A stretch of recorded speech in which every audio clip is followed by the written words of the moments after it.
The agenda is recognition of service of former planning commissioners Daly, Kostreva, and Rise. Mr. Kane? Thank you, Madam Chair. We have 3 members of the Planning Commission whose service ended at the end of December of last year, and so just wanted to bring them forward for recognition tonight.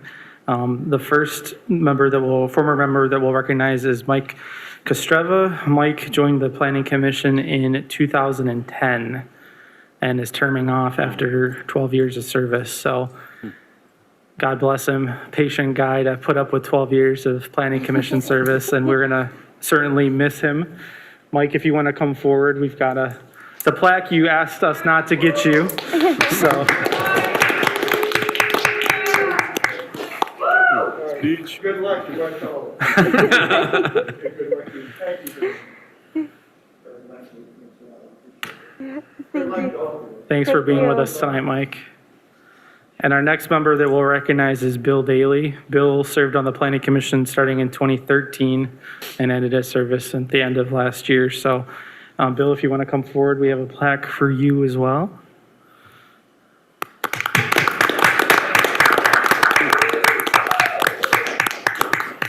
Seems like just yesterday.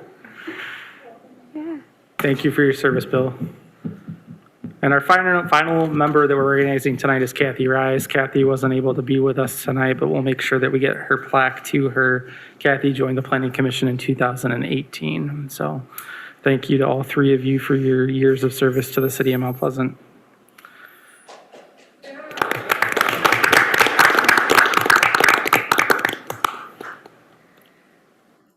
Next item on the agenda is the Zoning Board of Appeals report. Commissioner Frazier? Madam Chair, we did actually meet.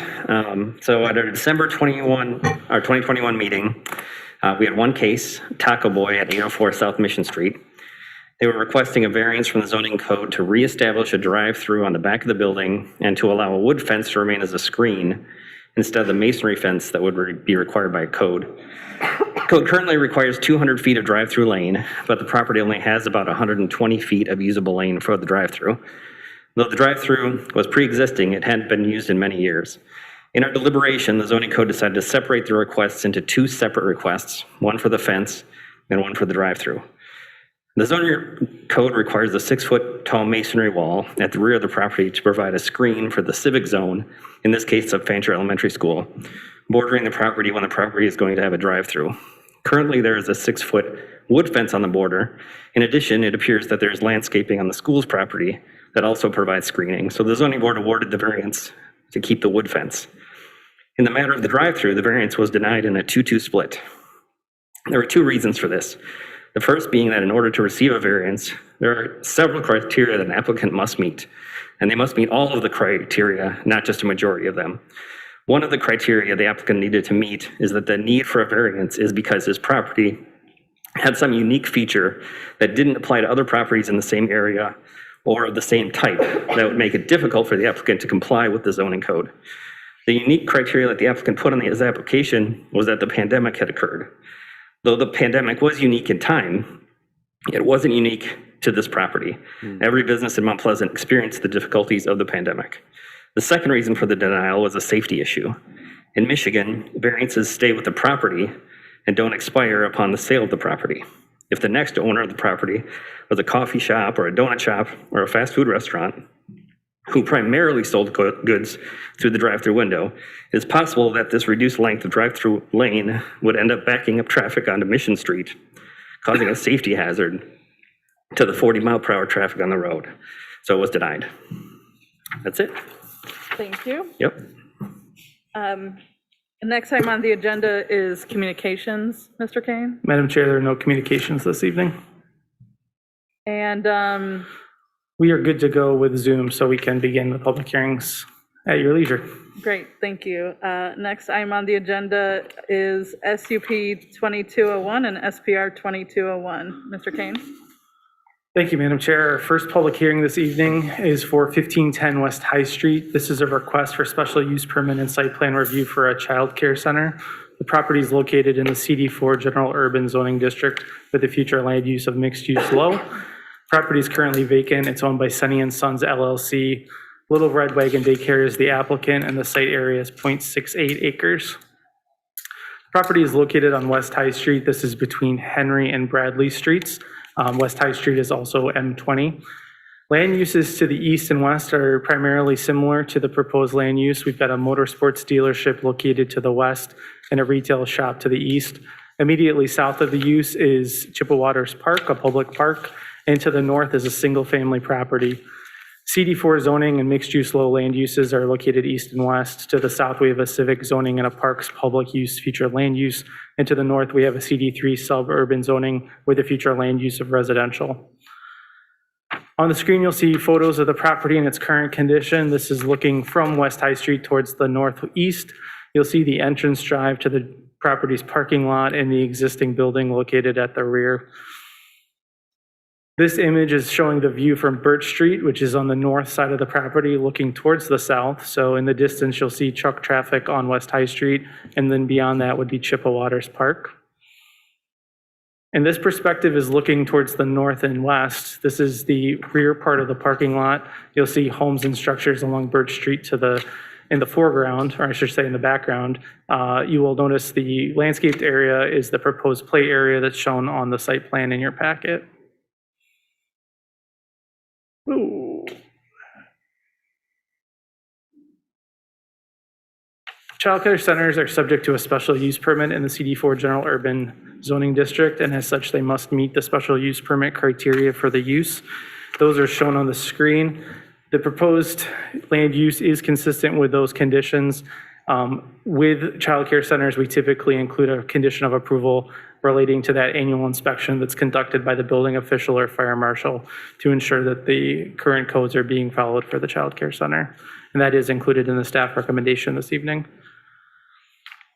On the screen, you'll see a copy of the site plan that was included in your packet. As I noted, there is an existing building on the property, which is located in the southeast corner of the site.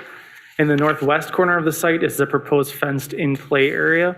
The applicant is also proposing to construct a new sidewalk along Birch Street consistent with the requirements of the zoning ordinance, as well as to provide a dumpster enclosure for the existing dumpster, which is located on the north side of the existing building. On the screen, you'll see a floor plan which depicts the proposed layout of the existing building. This includes the number of children that'll be in each room, along with the age ranges for those children, demonstrating compliance with the city's special use permit criteria for floor area for children within a child care center. In reviewing the site plan, the applicant's not proposing to make any exterior changes to the existing building. The property currently has a 41-space parking lot with no changes proposed. The applicant will need to provide bicycle parking compliant with the minimum standards for the use at the district. Based on the number of parking spaces, 9 bicycle parking spaces are required, 1 per 5. As I mentioned, the applicant is proposing to construct a dumpster enclosure, which is consistent with the requirements for the CD4 district. We do need some additional information about the means of enclosure to confirm that it's compliant with all of those standards. The applicant's proposing fencing around the play area. That is a requirement under the special use permit conditions for this use. That fencing material in terms of the height and the type of fencing needs to be provided on the final site plan. There's also a screen required between the parking area and West High Street. And then finally, I noted that the applicant's proposing a sidewalk along Birch Street. There is a sidewalk existing along West High. A planter strip 4 to 6 feet in width with trees planted 30 feet on center is required within both public frontages. We will be looking for specifications for the sidewalk and those plantings to be provided on the final site plan. So with that, staff's recommendation is approval of SUP 2201 and site plan 2201, subject to the following. The applicant shall submit an updated site plan which demonstrates compliance with the minimum specifications for the following standards: bicycle parking, dumpster enclosure, fencing, street screen on West High, sidewalk on Birch, and street trees on both frontages. 2, the proposed child care center shall be inspected annually by the building official or fire marshal for compliance with current codes and be issued a certificate of occupancy prior to operation. And 3, the applicant shall comply with the requirements of public works and public safety. The applicant is present tonight to answer any questions from the Planning Commission. And that concludes my presentation, Madam Chair. Thank you, Mr. Kane. Any questions for Mr. Kane?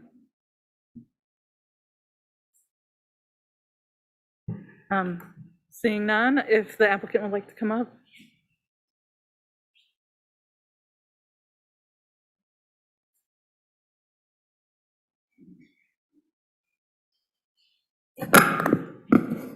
Hello, I'm Connie Marshall. Thank you guys for the opportunity for a special use permit tonight.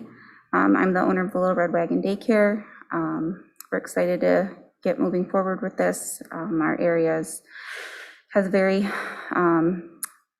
large childcare deficit, so I've got a large waiting list of families eager to get their kids enrolled, and about 10 new employees who are also eager to get to work with the children. You guys have any questions or anything? Thank you. Any questions for the applicant? Thank you. No? Good. And now's the opportunity for public comment for this hearing, if anyone from the public would like to comment. I would just note if any members of the public are on Zoom tonight, I see you're raising your hand, we can bring you forward to speak. So Madam Chair, we do have one member of the public on Zoom that wishes to speak. Okay, please let them speak. Should be able to go ahead when you're ready. Awesome. Hi, hopefully you can hear me okay. My name is Patricia Young. I am a Mount Pleasant resident and also current parent. And my child and children have all attended the Little Red Wagon Daycare under Connie Marshall's care.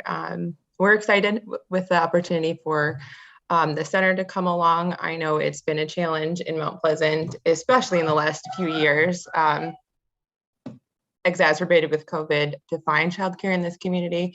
And that is a huge part of parents being able to go to work, is their children being cared for. So I just wanted to mention that, from a parent's perspective, as a resident of Mount Pleasant, as an employee of Central Michigan University, that childcare is very important, and I couldn't more highly recommend Connie Marshall and the Little Red Wagon Daycare and her staff. Thank you. Mr. Kane, is there anyone else from the public that would like to comment? I don't see anyone else on Zoom, and we don't have any electronic communications at this time. Sir, if you want to come up and say something.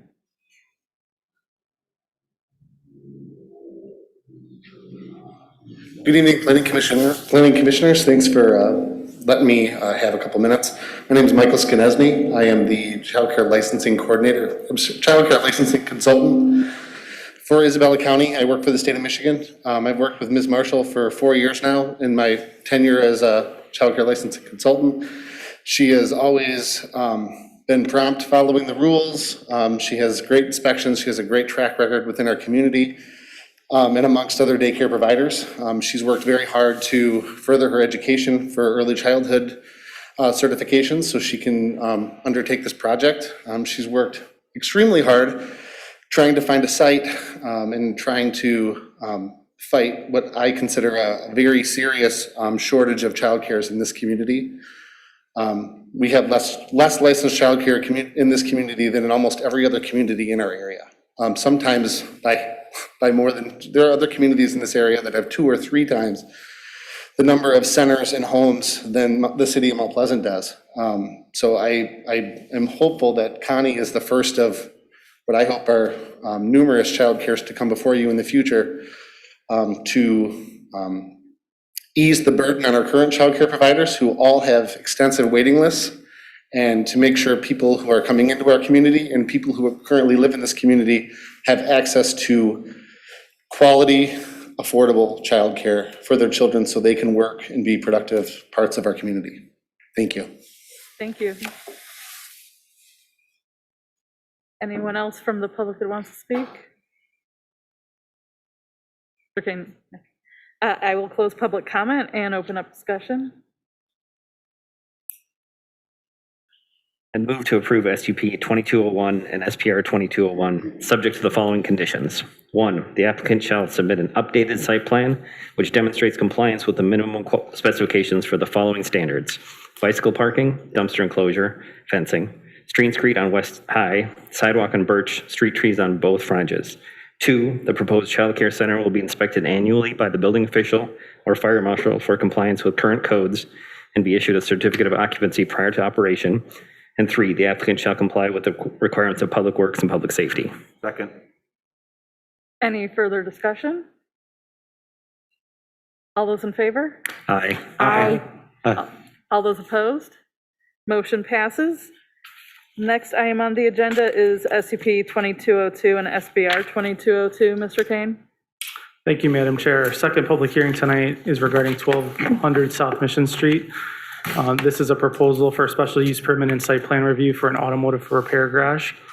Property is located in the CD5 Urban Center zoning district with a residential dwelling use restriction. Future land use is mixed use high. It's currently a vacant lot owned by Big Family Mount Pleasant Incorporated, and the applicant is Discount Tire. Subject property is located on South Mission Street between Bellows Street and Preston Streets. Property, as I mentioned, is located in the CD5 zoning district, as are properties to the south and east. Those properties also have future land uses of mixed use high and mixed use medium. Properties located immediately west and north of the property are located in the SDU University zoning district with a future land use of campus, and their uses are primarily concentrated around university-related uses. On the screen, you'll see a view of the property from South Mission Street looking towards the south and west. This is from the corner of Olympic Drive, which is a public easement that's provided as a cross connector between South Mission Street and East Campus Drive, and looking towards the south and west. As I mentioned, the property is vacant. It was at one time the home to the Chippewa Lanes Bowling Center. That property was razed a few years ago, and the property has subsequently been vacant.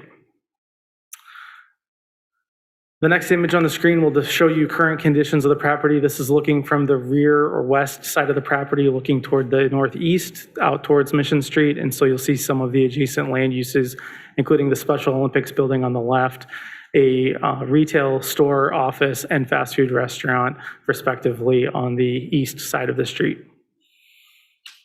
Automotive repair garages are subject to a special use permit in the CD5 zoning district, and as such, they must meet certain criteria for approval. Those are shown on the screen. Most of these conditions of approval for automotive repair garages have to do with activities that take place upon opening of the business, and so there's operational considerations like the storage of parts, the area in which service takes place or where parts are discarded, and any other potential impacts to adjacent uses. And so most of these standards have been included as recommended conditions of approval tonight as part of staff's overall recommendation of approval. On the screen, you'll see an overview of the applicant's site plan. And so this is oriented with north to the top and Mission Street to the right. You'll see that the applicant's proposing to construct a 7,020 square foot building on the lot that'll have 49 vehicle parking spaces and other assorted improvements, including a dumpster enclosure at the rear of the site. The proposed hours of operation for the business are 8 a.m. to 6 p.m. Monday through Friday and 8 a.m. to 5 p.m. on Saturday. Walking through that site plan, being new construction, we've got a number of different criteria to run through. The applicant is proposing a new building which meets the setback requirements of the CD5 district. I've noted in my staff report that the Division of Public Works would like to see that building shifted to the west by approximately 5 feet in order to increase the offset from an existing city water line, which runs through an easement area along the frontage of this property. That would provide a minimum of 5 feet from that existing water line to the building to allow for future maintenance activities that might need to take place. Otherwise, the proposed building is consistent with the setback requirements of the CD5 zoning district. And running through the building standards for the property, this is an area of the community in the CD5 district where a 2-story building height is required. At a minimum, the applicant is proposing a 2-story building, 26 foot in height, with a ground level where the service activity will primarily take place and a mezzanine level that will include storage activities. Ceiling height in a commercial use is required to be a minimum of 11 and a maximum of 25 feet on the ground level. In this case, the applicant's proposing 16 feet, 8 inches. The frontage build-out requirement of the CD5 zoning district is 60%. The applicant's proposed building meets that standard at 61% build-out. Entrances are required along the principal frontage of a property. In this case, the principal frontage is South Mission Street, and a main entrance to the building is proposed in that facade. The building is located parallel to the frontage line. We do not have details on the glazing. It does appear that the applicant's proposed glazing is consistent with the city standards, but we don't have specific data on that. So we'll be looking for that as one of the conditions of approval to verify the proposed glazing meets that standard for the facade. Window alignment is consistent with the requirements of the district, as are facade articulation due to the building's width of 117 feet. And finally, the applicant is proposing a flat roof, which is one of the roof types that is permitted in this district. I've noted in your staff report that the applicant does have an accessory structure shown on the property, but we don't have details on that to confirm whether or not that conforms with accessory building standards in the district. And so getting those details is one of the conditions of approval tonight. In terms of other site standards, as I mentioned, the applicant's proposing 49 parking spaces. Those are asphalt spaces with concrete curbs. They'll be taking access off of Olympic Drive as well as South Mission. There is a second access point that currently exists along Olympic Drive, which was used by Chippewa Lanes Bowling Center, which will be closed as part of the project. Cross access is required in the CD5 zoning district between adjacent properties where alley access is not provided, which is the case in this situation. And so we'll be looking for a cross access easement to be provided to the property to the south in order to facilitate access through this area in the absence of an alleyway.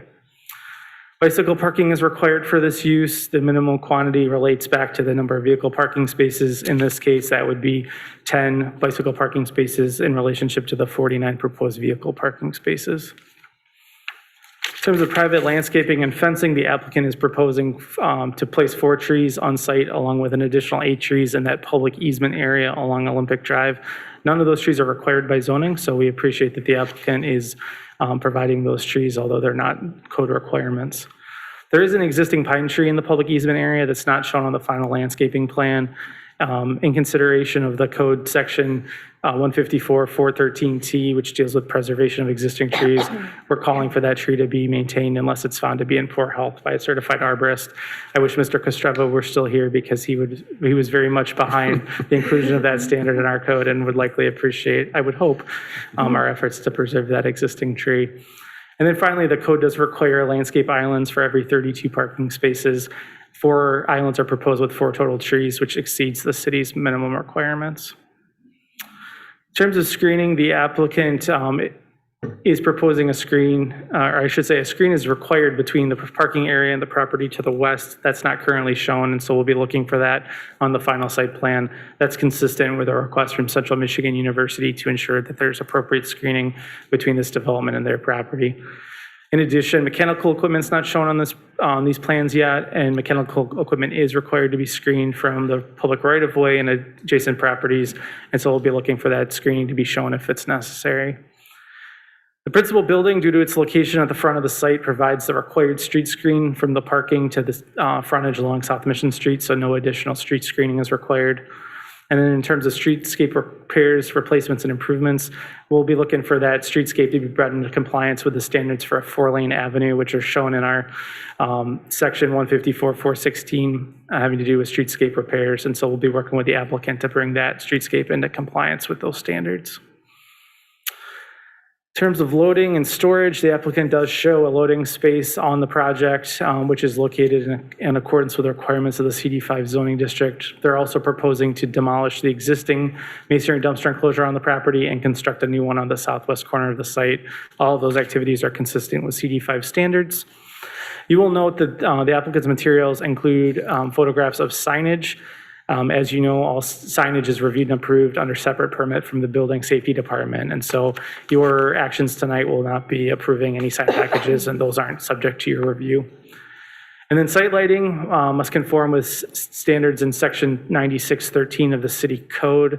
We don't have a lighting plan yet, and so we'll be looking for that plan to be submitted so that we can confirm compliance with those standards.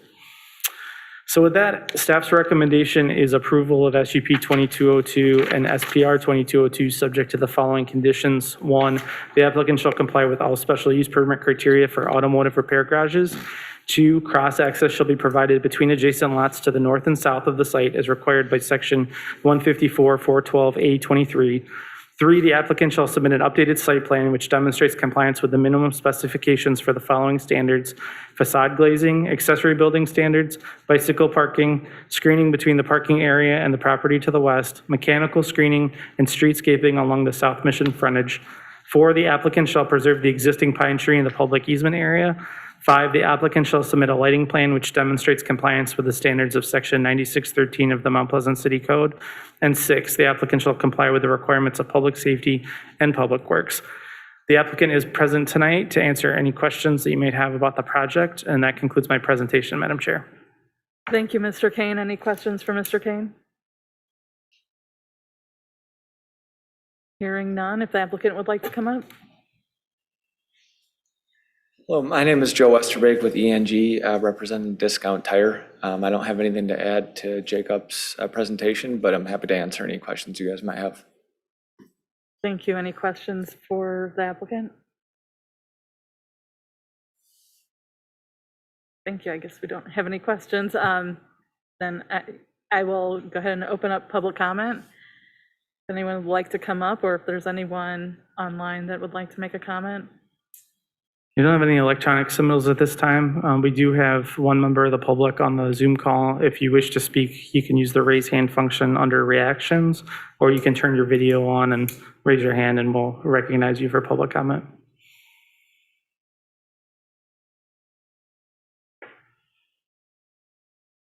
Does not appear that we have any members of the public that wish to speak, Madam Chair. Thank you. I will close public comment and open up discussion. Move to approve SUP 2202 and SPR 2202, subject to the following conditions. 1, the applicant shall comply with all special use permit criteria for automobile repair garages. 2, cross-access shall be provided between adjacent lots to the north and south of the site as required by section 154 at 412.a.23. 3, the applicant shall submit an updated site plan which demonstrates compliance with the minimum specifications for the following standards: side glazing, accessory building standards, bicycle parking, screening between the parking area and the property to the west, mechanical screening, and streetscaping along the South Mission frontage. 4, the applicant shall preserve the existing pine tree in the public easement area. 5, the applicant shall submit a lighting plan which demonstrates compliance with the standards of section 96.13 of Mount Pleasant City Code. 6, the applicant shall comply with requirements of public safety and public works. Second. Any discussion? All those in favor? Aye. All those opposed? Motion passes. Next item on the agenda is SUP 2203 and SPR 2203. Mr. Kane? Thank you, Madam Chair. Our final public hearing this evening is for 214 North Franklin. This is a request for special use permit and site plan review for a Class 1 restaurant.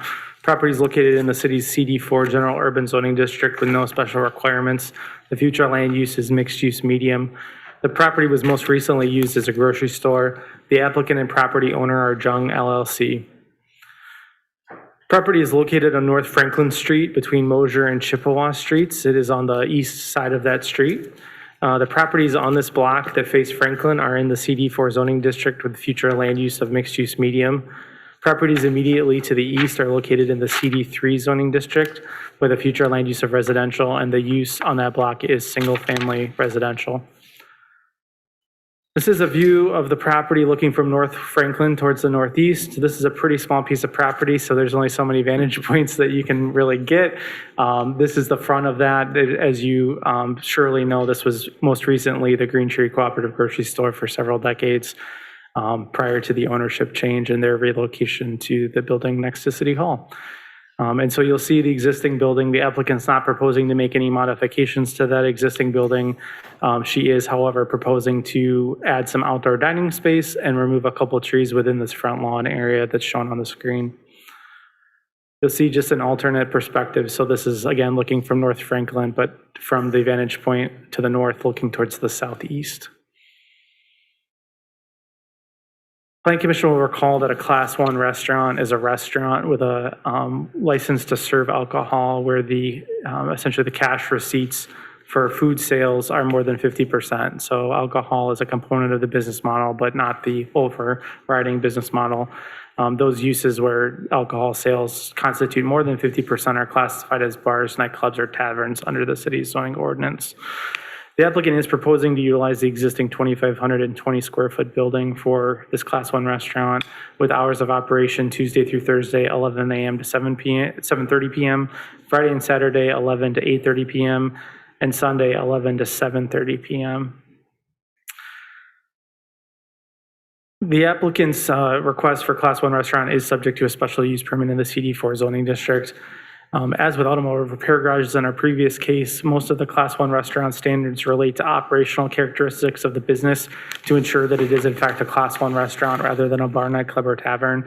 And as such, those conditions have been included in staff's recommended approval tonight. On the screen, you'll see a prospective site plan of the property. This is showing the frontage on Franklin Street looking into the property and some of the applicant's proposed improvements to provide outdoor seating for her customers in that front lawn area. The applicant is proposing to provide a gate feature at the front with a small fence and then some artistic sculptures to be installed along the Franklin Street right-of-way edge.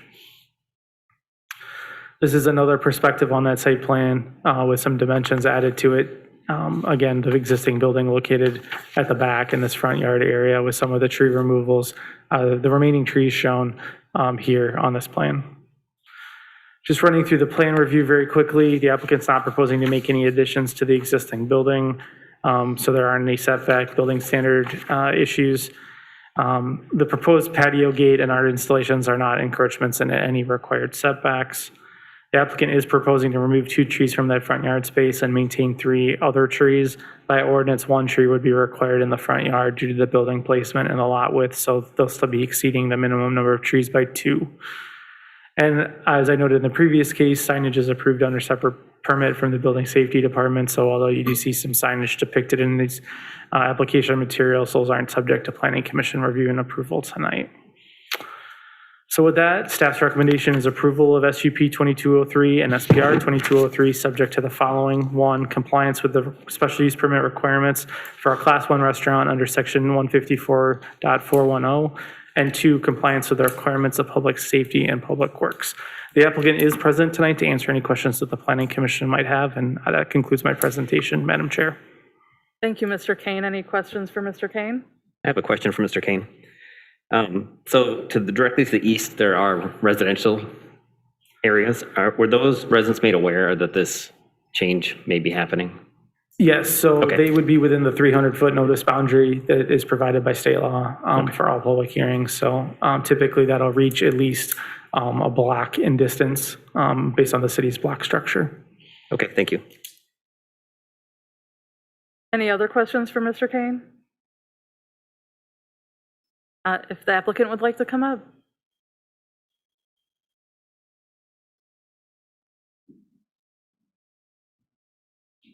Hi, my name is Maya Denslow. This is my restaurant I dreamed of. I used to lease the North Mission Street for the Jibab Korean restaurant for 2 years. I am not really chef, but I'm mother of 2, and I like to cook, I like to eat, I love people. And I've been art teacher for years in my life from Korea. And I moved here, and I even teach outreach too. But always something missing. Good place, good food, and real food. So I don't want to, well, it's a business. That's what always my husband and I kind of arguing about it. Business means money. You got to make money. But my goal is, well, yeah, I got to pay the bill. But other than that, I want to enjoy with the people. We need culture. When I substitute in public school, in Mount Pleasant and Shepherd School, I usually go middle school, high school. And kids are always ask me, are you Chinese? And then what am I saying? Are you Canadian? Well, because of the kids has no information about culture. That's just sad. I mean, my kids are, one is a 23 and the other one is a 13. They are the same age. So I want this place is better quality food, better quality, just like Jibab means mother's homemade food. You need that type of food. We need a healthy food.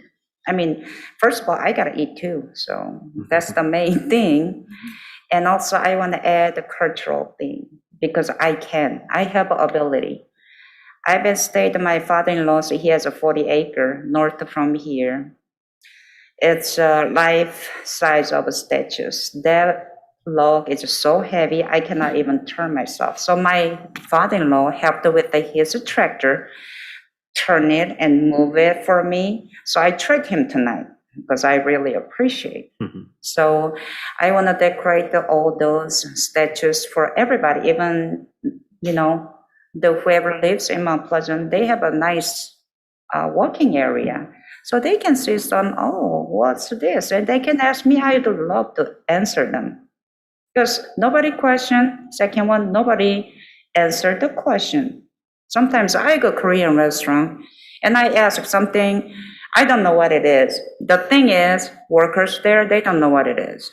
So it's sad. So I don't want to have that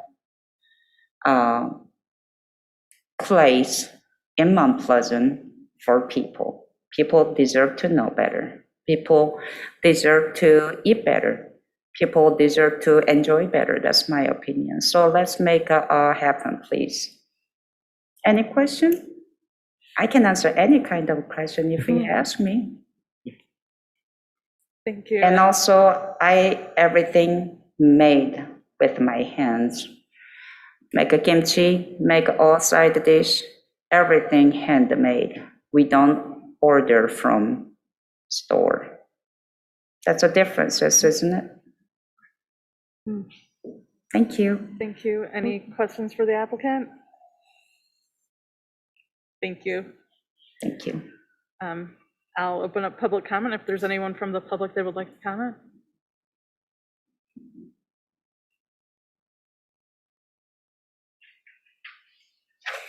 Good evening. My name is Katie Mora. I'm a resident of Mount Pleasant, and I also serve at Middle Michigan Development Corporation as the vice president there.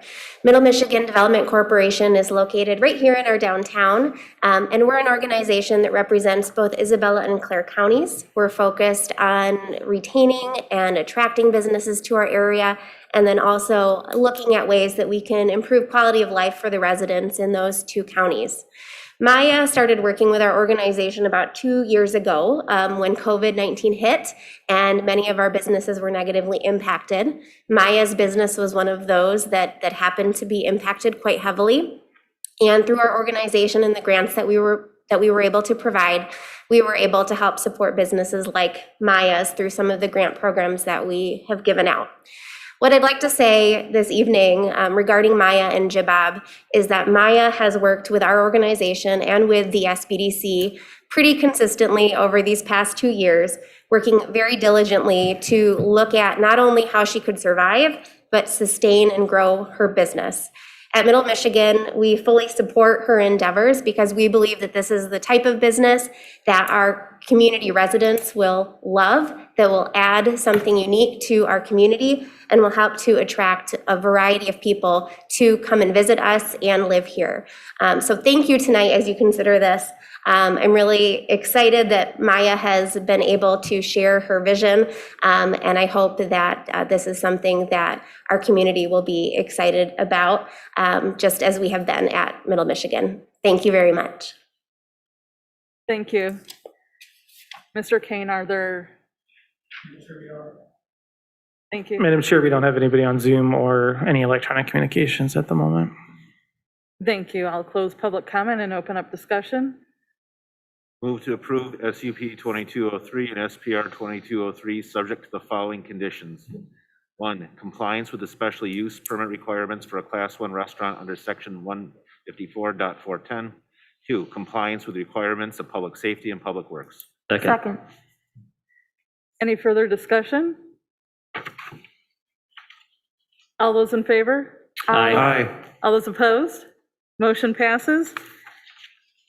Next item on the agenda is public comment. If anyone from the public would like to comment generally, now would be your last opportunity to do so. Madam Chair, we don't have anybody on Zoom and we don't have any electronic communications. Thank you. Seeing no one physically here wanting to make public comment, I'll close public comment. And next item on the agenda is the 2022 meeting schedule. Mr. Kane.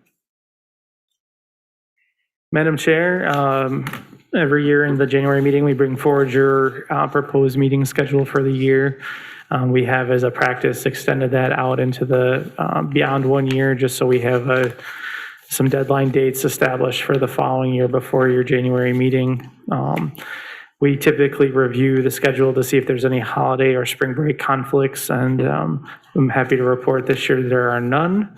And so the proposed schedule does include all of our meetings being on the first Thursday of each month. And so tonight, we're just looking for the Planning Commission to adopt the proposed 2022 meeting schedule.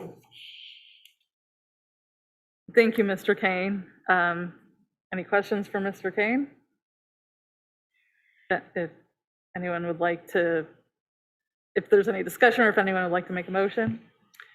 Move. Oh. Okay. Move to adopt the proposed 2022 meeting schedule. Second. Any further discussion? All those in favor? Aye. All those opposed? Motion passes. Next item on the agenda is the 2021 annual report. Mr. Kane? Thank you, Madam Chair. In accordance with state law, Planning Commission prepares a report each year to report out its activities to the City Commission. Draft report for 2021 was included in your packet for your review. Upon adoption of the annual report, we will transmit this to the City Commission as a correspondence, and then we'll look forward to discussing it with them in joint meeting session, likely in the next month or two. And so tonight, looking for the Planning Commission to adopt the 2021 annual report as presented. Thank you, Mr. Kane. Any questions for Mr. Kane? Any discussion?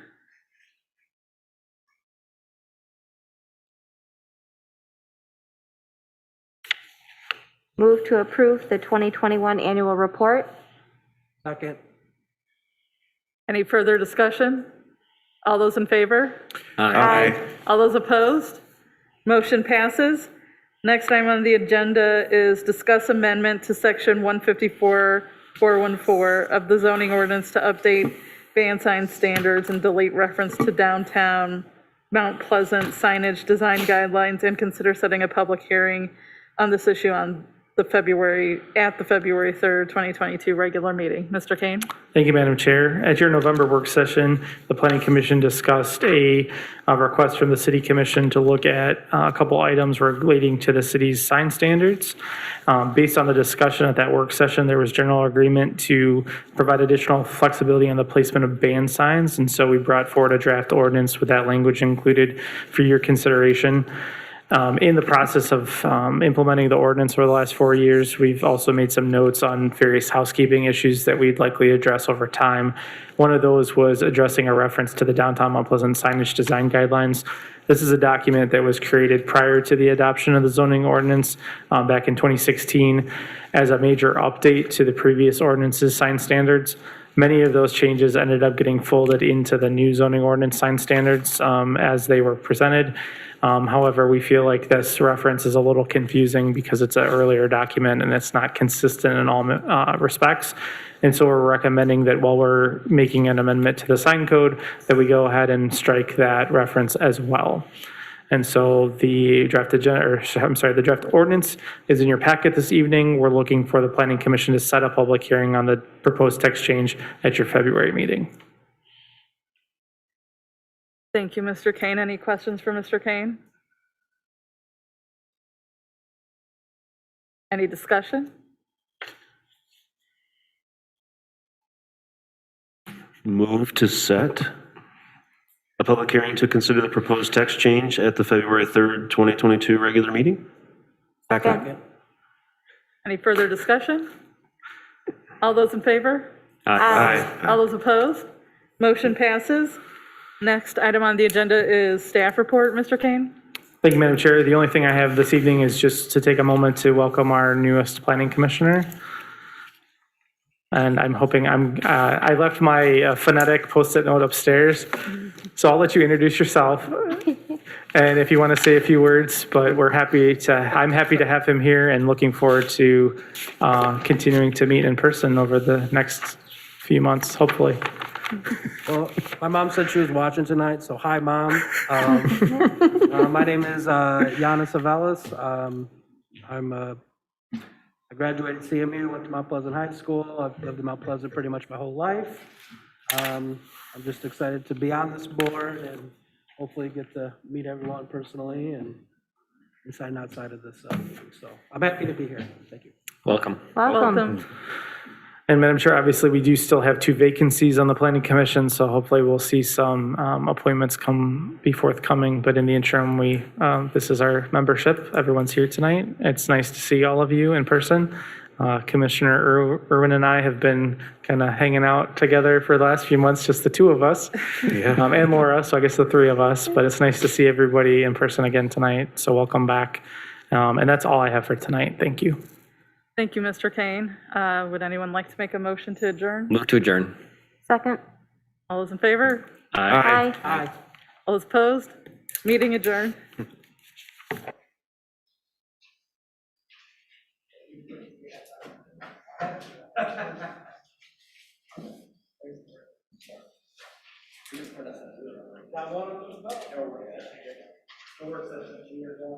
Appreciate it.